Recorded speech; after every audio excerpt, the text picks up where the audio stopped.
বিশ্রামশালা।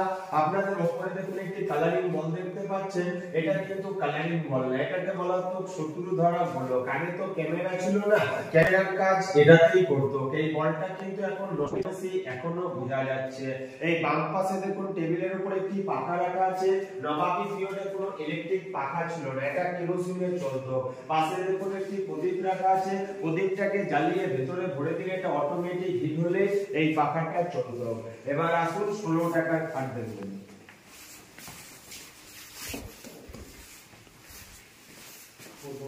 হ্যাঁ, আপনাদের সামনে খাটটা দেখে নেবেন, এটা পুরোটাই সেগুন কাঠ দিয়ে তৈরি। এটা প্রথম গুরুদেব মহন্ত লক্ষণ দাস আচার্যের খাট। মুর্শিদাবাদ থেকে হোসেন সাহেব এসে 16 টাকা খরচা করে এই খাটটি তৈরি করেছিলেন, এর জন্য বলা এটা 16 টাকার খাট। আর নবাবী পিরিয়ডে কোনো ইলেকট্রিক পাখা ছিল না, খাটের উপর একটি পাখা ঝুলানো আছে দেখবেন, টান পাখা, টেনে টেনে হাওয়া দেওয়া হতো।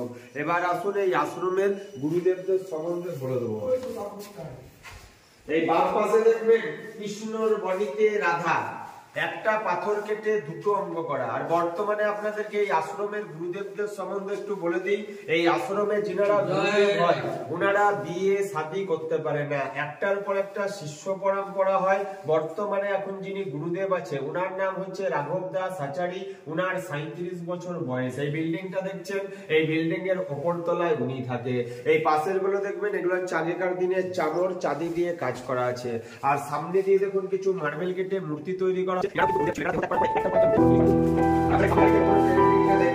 ইনি কিন্তু মুর্শিদাবাদের বিখ্যাত নাম করা ছিল লক্ষ্ণের হীরাবাই। সেই সময় রাজা নবাব মহন্তদের 1 ঘন্টা মুজরা করলে ইনার ডিমান্ড ছিল 5000 টাকার স্বর্ণ মুদ্রা। ইনার হাইট ছিল 6 ফুট 2 ইঞ্চি, ইনার ওজন ছিল 42 কেজি।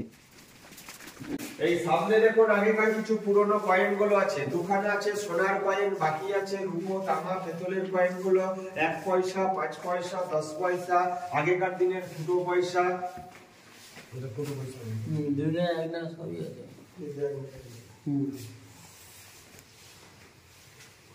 সবই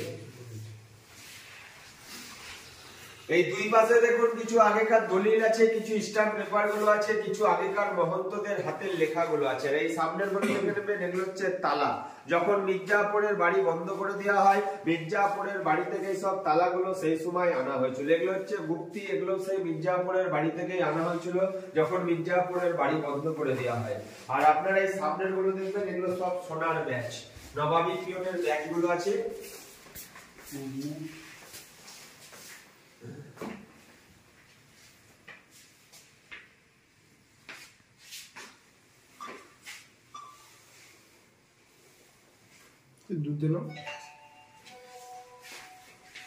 আপনারা পাশে থেকে আসলেন মির্জাপুরের বাড়ি, ওই বাড়িতে আপনাদেরকে ঢুকতে দিল না, এই কারণে মির্জাপুরের বংশধররা এখনো ওই বাড়িতে বসবাস করে। বাইরে থেকে মানুষজন আসলে গালাগালি করে, এর জন্য ভেতরে আর পাবলিককে ঢুকতে দেওয়া হয় না।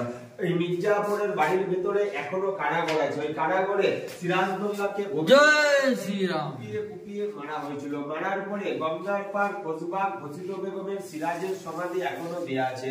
মির্জাপুরের যখন বাড়ি বন্ধ করে দেওয়া হয়, এই পাশে দেখুন কিছু তারওয়াল, এগুলো হচ্ছে ফারসা, এগুলো সেই সময় মির্জাপুরের বাড়ি থেকে আনা হয়েছিল। পাশে দেখুন রাম লক্ষণ সীতা মার্বেল কেটে গুলো রিসেন্ট তৈরি করা। আর আপনাদের এই সামনে দেখবেন ব্রিটিশ পিরিয়ডে কোনো লাইট ছিল না, এগুলো হচ্ছে কার্বাইড গ্যাস, এই গ্যাসের সাহায্যে সব লাইট গুলোকে জ্বালানো হতো। আপনারা আস্তে আস্তে এই সামনে দেখুন কাঁচের কিছু সরঞ্জাম আছে। 400 বছর আগে নবাবী পিরিয়ডে কোনো ডাক্তারই ছিল না, ছিল কবিরাজ। এই আশ্রমের গুরুদেবরা সেই সময় গরিব মানুষদেরকে বিনা পয়সায় ওষুধগুলো দান করতো। এই সামনেরটা দেখবেন, এটা হচ্ছে রাজস্থানী ল্যাম্প, এর ভেতরে প্রদীপ দিয়ে জ্বালানো হতো।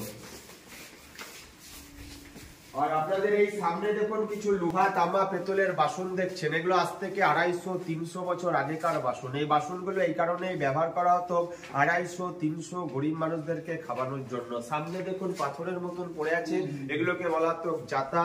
এসব জাতাতেই চাল ডাল গমগুলো পিসাই করা হতো। ওপরে দেখুন একটি লাইট আছে, এগুলোকে বলা হতো ডেলাইট। এই ডেলাইট গুলোকে সেই সময় জ্বালানো হতো হাতি মার্কা সাদা কেরোসিন তেলের সাহায্যে। এবার আসুন 22 মণ রূপোর রত্ন। 22 মণ রূপো আছে।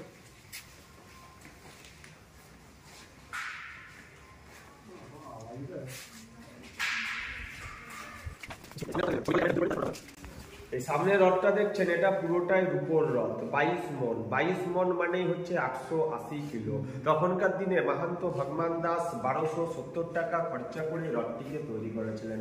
রথের খালি দেখুন একটা জিনিসই বদলি করা হয়েছে, রথের চাকাগুলো। আগে ছিল কাঠের চাকা, পরবর্তীতে এখন টায়ারে লাগানো হয়েছে, এই কারণে রথগুলোকে নিয়ে যেতে আসতে সুবিধার জন্য। এবার এখন নবাবের গাড়িটা দেখবেন, 80 টাকার গাড়ি। এই সামনে গাড়িটা দেখছেন, এই গাড়িটাকে বলা হতো লেডি বেবি পশ্চিম কার। তখনকার দিনে মাহান্ত গোবিন্দ দাস আচার্য মির্জাপুরের বংশধরের কাছ থেকে কিনে নেয় 80 টাকায়। এই গাড়িটা চলতো ফাঁসি মার্কা কেরোসিন তেলে, আর গাড়িটার কোনো চাবি ছিল না। সামনে একটি ফুটো আছে দেখুন, রড দিয়ে জেনারেটরের মতন ঘুরিয়ে ঘুরিয়ে স্টার দেওয়া হতো। 4 সিটের গাড়ি, 4 জনের বেশি বসা যেত না। এই গাড়িটা ছিল হাসান আলী মির্জা নবাবের। হাসান আলী মির্জা নবাবের একটা পা না থাকার কারণে অস্টিন কোম্পানি হাসান আলী মির্জা নবাবকে গাড়িটা গিফট করেছিল। হাসান আলী মির্জা নবাব মারা যাবার পরে উনার বংশধরে গাড়ি চড়ার মতন সেরকম কেউ ছিল না। সেই আশ্রমের গুরুদেবকে 80 টাকা মূল্য নিয়ে গাড়িটা বিক্রি করে, এর জন্য বলা এটা 80 টাকার গাড়ি। এবার ভেতরে জগন্নাথের মন্দির আছে, অষ্টধাতুর রাধা কৃষ্ণ আছে, মার্বেল পাথরের মন্দিরে রূপোর দরজা, রূপোর সিংহাসন, সোনার কিছু মূর্তি আছে, নবাবী পিরিয়ডের কিছু ঝাড়বাতি আছে, রাসের সরঞ্জাম, যাত্রা স্টেজ।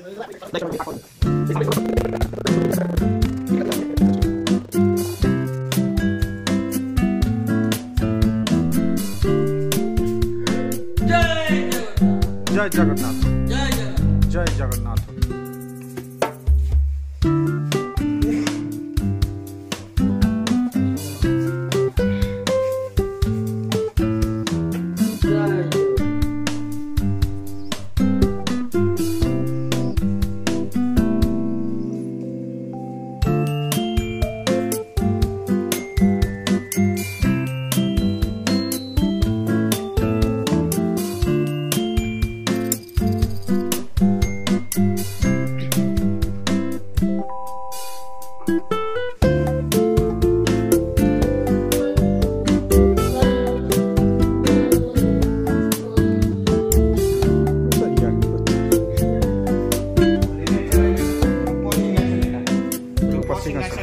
सोनाई ठाकुर राम सीता मंदिर ऊपरे 3 मूर्ति है, रामचंद्र जी, लखन जी, सीता जी और दानी राधा कृष्ण है। और बाकी जो कष्टी पत्र नीचे जय जगन्नाथ, गोपाल, नारायण चिला, जय जगन्नाथ, बजरंग बली हनुमान और गरुड़ बाकी। बोले रघुनाथ देव मंदिर, राम सीता मंदिर।